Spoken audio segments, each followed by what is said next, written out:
भगवान दुग्ध पान तो कर रहे हैं और दुग्ध पान के साथ साथ भगवान उस पूतना के प्राण को भी पान कर रहे हैं। धन्य है पूतना जो भगवान उस पूतना के प्राण को भी पान कर रहे हैं। चिल्लाती, और जब चिल्लाती छोड़ छोड़ तो भगवान डांटते, अरे मौसी तुम तो इसीलिए आई थी ना दुग्ध पान कराने के लिए। अब वो पूतना घबराती, इतना छोटा बच्चा इतना साफ बोल रहा है, इतना स्पष्ट आवाज में बोल रहा है, ये साधारण बच्चा नहीं हो सकता है। भगवान उसको आकाश मंडल में उड़ते हुए गोकुल के वन पे ले जाकर के उसके प्राण खींच लेते, उस वन पर जाकर के गिरती, जिस वन के ऊपर गिरती वहां के जो वृक्ष थे सब चकनाचूर हो गए। पतत्मानो हो तद्देह, उसके शरीर गिरने से जो वृक्ष थे वह चूर्ण हो गए, पाउडर हो गए भैया, इतनी विकराल थी वह, उसके प्राण निकल गए।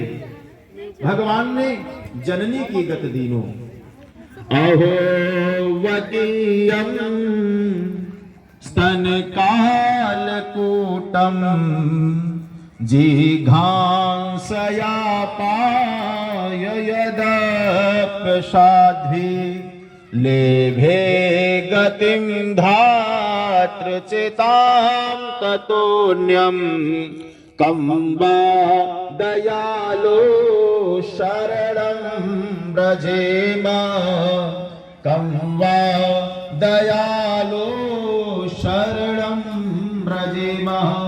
हमारे ठाकुर जी, हमारे गोविंद इतने दयालु हैं, इतने करुणाकर हैं कि उनको विष लगा करके आई थी पान कराने के लिए, भगवान को मारने के लिए, पर भगवान ने पूतना के विष देने का भाव नहीं, भगवान तो इस भाव को अर्जित किए तो मुझे दुग्ध पान कराने आई थी। और जो माँ दुग्ध बच्चे को पान कराती है वो तो माँ ही होती है, और उसको तो गति कैसे देनी चाहिए, माँ का ही स्थान देना चाहिए। इसलिए भगवान ने पूतना को जननी की गति दी हो, भगवान ने पूतना को जननी की गति, इतने कृपालु है, इतने दयालु हैं। भगवान का बस शर्त है कि आप चाहे जिस भाव से बस मुझे भजें। एक निवेदन करें, सच्ची घटना, इसी कलयुग की घटना है। वृंदावन में एक बढ़िया माता रहती थी, घरों में जा करके गौ के गोबर को ऊपर पाथती थी, कंडी बनाती थी। तो कहीं सुन रखी थी, भगवान तो भावग्राही हैं, भाव के भूखे हैं, और भाव से जो भी कुछ अर्पित करे भगवान स्वीकार कर, जिसके पास जो भी है वही भगवान को पहले अर्पित कर दे, वो भगवान स्वीकार कर लेते। तो बुढ़िया इतनी गरीब थी, घर घर में जाती, ओपल पाथती, और उसके पास रहने का स्थान भी नहीं था, कहीं जहां रुक जाती तो रुक जाती, रात्रि व्यतीत कर लेती। तो वह सुनी थी तो कहीं भगवान से, बांके बिहारी से प्रार्थना की, हे बांके बिहारी, हमारे पास तो कुछ है नहीं, भोजन पकाने के लिए मकान भी नहीं, कहीं स्थान हो तभी तो पकाएं, हम तो जहां जो भी मिल जाता वही पा लेते हैं, हमारे पास तो बस सतत निरंतर ताजा ताजा क्या रहता है, गौ का गोबर ही रहता है। तो जहां पहले शुरुआत करती इस प्रातःकालीन, वह गोबर का एक लोना बना करके भगवान को देती और भगवान उसे स्वीकार कर लेते। अब बांके बिहारी की मूर्ति पर वह गोबर सुबह सुबह लगा रहा था। जब मंदिर पुजारी खोलते कहते गोबर कैसे लग जा रहा है, ये बांके बिहारी कैसी लीला कर रहे हैं।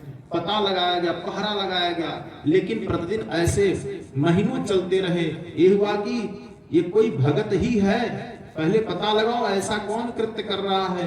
पता लगाते लगाते 6 महीने बीत गए। और बुढ़िया माता को सुबह सुबह बांके बिहारी के मंदिर के जो सेवक थे वह देखे कि बांके बिहारी का नाम लेकर के लोना बना करके फेंक रही है, भगवान इसे स्वीकार, उसको पकड़ करके लेकर गए बांके बिहारी के मंदिर में प्यारे।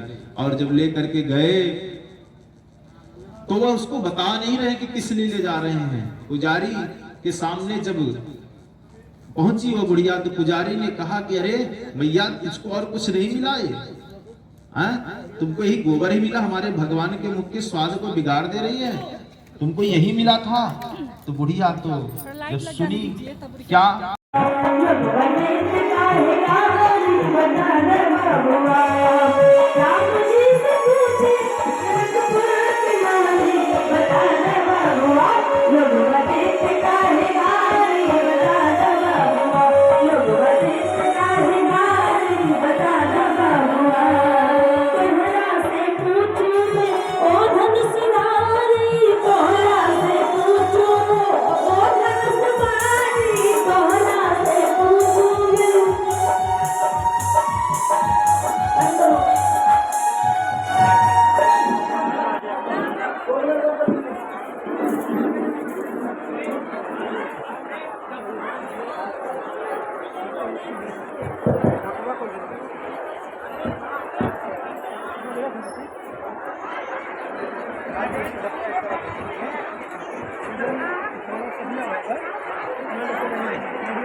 से ऐसा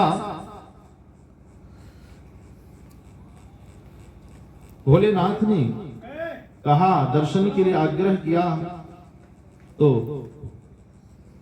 मैया ने कहा कि आपको दर्शन हम नहीं कराएंगे। भगवान भोलेनाथ ने ध्यान किया और ध्यान अवस्था में भगवान ने नाटक रचा कि मेरे स्वामी, मेरे जो ईश्वर हैं भोलेनाथ, मेरा दर्शन करने आए हैं। तो भगवान रुदन करने लगते हैं। ऐसे अनन्य लीलाएं कंस के यहां कर देने का उनको समय ज्ञात हुआ नंद बाबा को कि समय आ गया है कर देने के लिए। जिस समय भगवान जन्मे उसी समय कर देना भी था कंस को। तो याद आया और सभी से कहे कि आप लोग उत्सव मनाइए और हम कर दे करके आते हैं। जिस दिन भगवान जसोदा के यहां अवतरित हुए, वहां जसोदा मैया के घर उसके ठीक दूसरे ही दिन इनको याद पड़ा, तैयारी बनाने लगे। 2-3 दिन तैयारी बनते लग गई और ये 5वें दिन पहुंच गए हैं कंस के यहां कर लेकर के। किस लिए जाते हैं कर देने के लिए? यदि कर ना दें तो कंस के द्वारा जो गोकुल के वासी हैं वो सब पीड़ित होंगे। उनके जो आसुरी प्रवृत्ति के चर हैं, असुर हैं, वो सब पीड़ित करेंगे। एक बात और कहूं, जिस राजा के राज्य में कर लिया जाता हो हठात, तो वह राजा नहीं, वह असुर ही है, उसे दैत्य ही कहा जाएगा। राजनीतिक तथ्य पे हम नहीं जाएंगे। आज के समय पर कुछ भी खरीदिए, 1 रुपये का शैम्पू खरीदे उसमें भी टैक्स लगा हुआ है, लेकिन लोग जानते हैं कि इसमें टैक्स नहीं लगता है। कोई भी 1 रुपये 50 पैसे का भी सामान अगर आपने लिया तो उसमें 75 पैसा टैक्स लगा ही लगा है। 25 पैसा उत्पादक है, बाकी हम टैक्स ही भर रहे हैं सभी लोग। तो टैक्स जिस समय लगता है समझिए कि वो राजा नहीं, वो असुर है, क्योंकि कर तो लेने वाला डकैत ही होता है। श्री शुकाचार्य जी कहते हैं, परीक्षित, गोकुल की रक्षा के लिए नंद बाबा तैयारी करते और टैक्स में क्या जाता है उसके पहलवानों के लिए गैया चराते।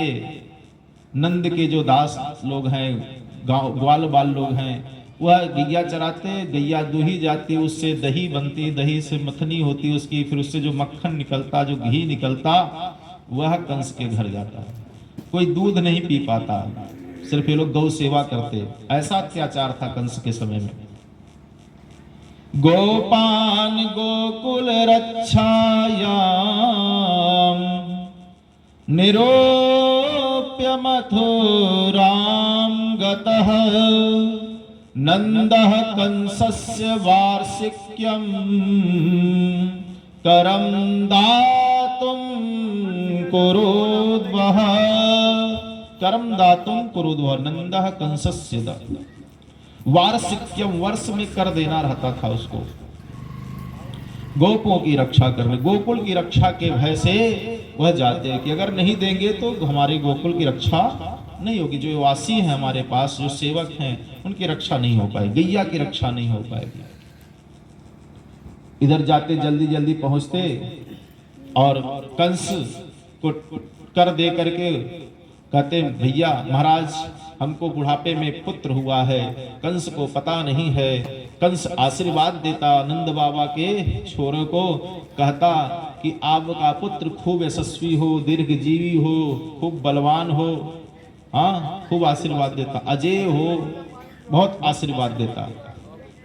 अब ये नहीं जानता कि हम अपने शत्रु को ही आशीर्वाद दे रहे हैं। श्री नंद बाबा के परम मित्र हैं वसुदेव जी महाराज, कारागार में जाते, सोचते कि हम इनको अपने सुख की बातें, ये दुख में हैं, इनको अपने सुख की बातें बताएंगे तो अच्छा नहीं लगेगा।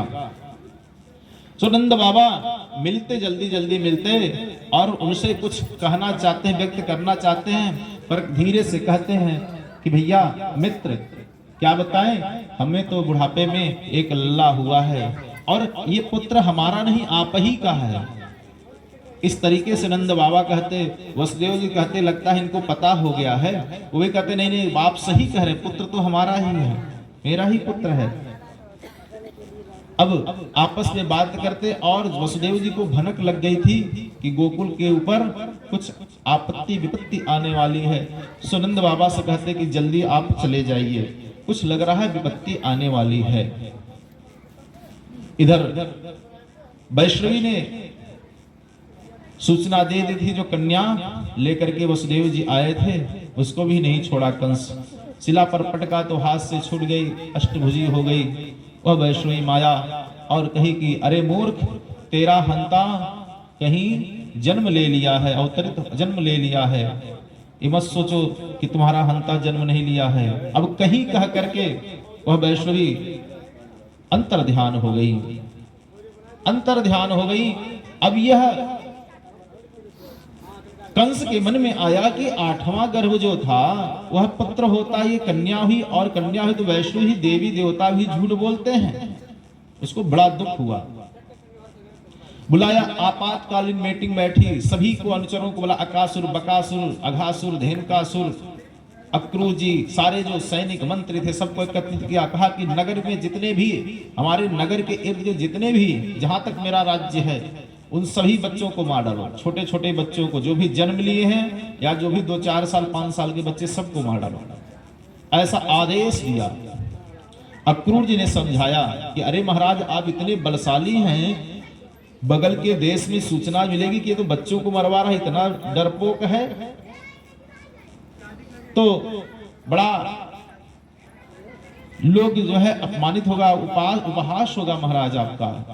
तो उसने सोचा कि अक्रूर जी ठीक कह रहे हैं, देश की बदनामी होगी, हमारे राज्य की बदनामी होगी, तो क्या किया जाए। तो उसमें एक बकी थी जिसका नाम है पूतना, वह आई, हाथ जोड़ करके सामने खड़े, महाराज हम यह आपका काम करेंगे और लोग जान भी नहीं पाएंगे, क्योंकि हमारा तो भोजन ही है, शिशु चचारस्य, शिशु ही हमारे भोजन है, तो महाराज यह अधिकार हमें दे दीजिए।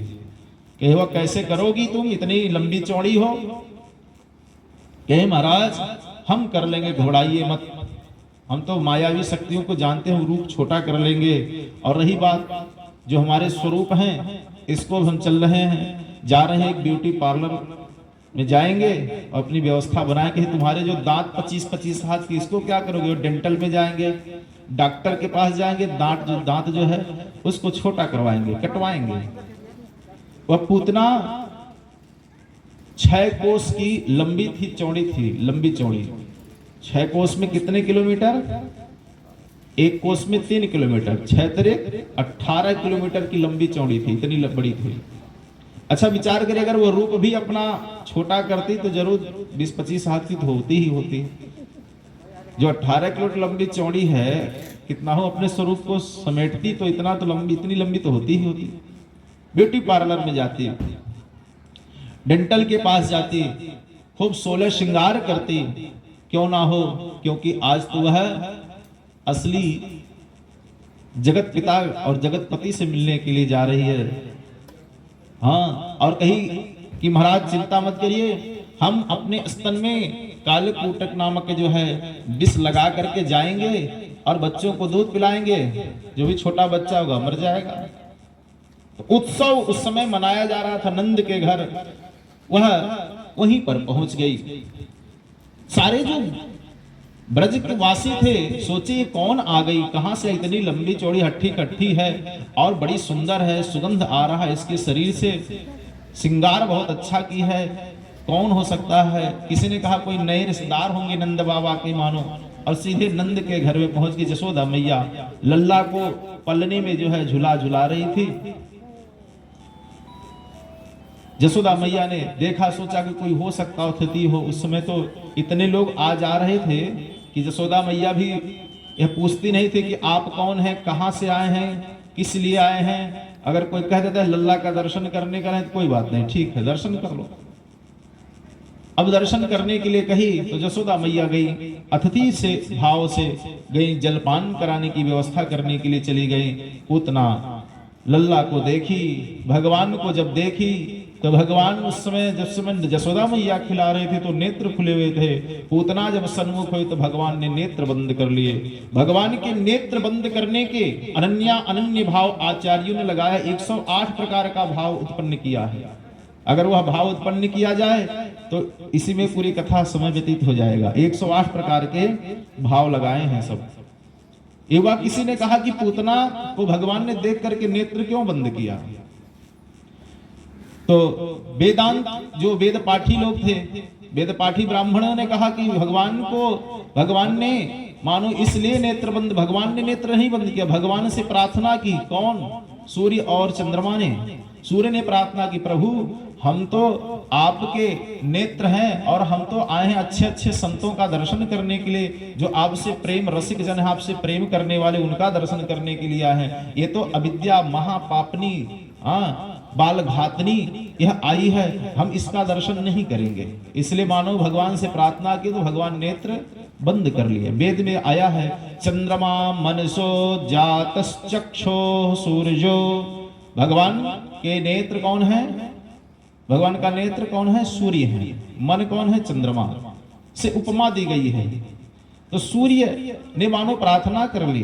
जो वेद पाठी लोग थे, वेद पाठी ब्राह्मण, जो वेद ज्ञान के ज्ञाता थे और जो अनन्या भाव को उत्पन्न करने वाले शास्त्रों से थे, किसी ने कहा कि पूतना ना पूती, जिसके पास निपूति का मुंह नहीं देख, जिसके पास संतान नहीं उसका मुंह नहीं देखना चाहिए। या जो बाल घातनी है, हत्यारणी है, बच्चों को मारती है, ऐसे लोगों का मुंह देखना पाप है। इसलिए मानो भगवान ने नेत्र बंद कर लिया। किसी ने कहा नहीं नहीं, जो रामचरितमानस के ज्ञाता थे उन्होंने कहा नहीं नहीं, भगवान मानो इसलिए नेत्र बंद कर लिए कि दो ही अवतार विशेष हैं, एक राम और कृष्ण। सारी ब्रह्मांड के लोग जानते हैं राम और कृष्ण को, बाकी अनन्या जो अवतार लिए हैं 24 अवतारों में 2 अवतार सभी लोग जानते हैं, राम और कृष्ण का। बाकी हयग्रीव का अवतार लिए, मत्स्य अवतार, कच्छप, वाराह, नरसिंह, सनक, सनंदन, सनत कुमार आदि बहुत से 24 अवतार लिए, परंतु 2 अवतार तो सभी जानते। क्यों? क्योंकि इन्हीं का कीर्तन हर जगह होता है। हरे रामा हरे रामा राम रामा हरे हरे, हरे कृष्णा कृष्णा कृष्णा हरे हरे। तो यह तो 2 नाम तो सभी जानते हैं। और इन दोनों अवतार में मुझे सर्वप्रथम सबसे पहले मैया का ही उद्धार करना पड़ा। रामावतार में भी विश्वामित्र जी इशारा कर रहे हैं कि यह साधु संतों को मार के खा जाती है, यज्ञ को नष्ट कर देती है, इसको राम इसका उद्धार करे। इस विश्वामित्र इशारा करते हैं। पहला युद्ध प्रारंभ होता है, पहला वध ताड़का से शुरू होता है। राम जी ताड़का का वध करते हैं। कृष्णा अवतार में भी भगवान मानो विचार किए कि यह मैया से ही प्रारंभ होगा क्या, तो मैया जो है मैया से प्रारंभ करते मानो, इसलिए विचार करने लगे क्या बताएं। अब किसी ने कहा कि नहीं नहीं, यह बात नहीं है। किसी ने कहा कि मानो भगवान इसलिए नेत्र बंद कर लिए, भगवान तो सर्वांतर्यामी हैं, सबको जानने वाले हैं, हर कण कण में हैं, सभी के मन भाव को जानते हैं, इसलिए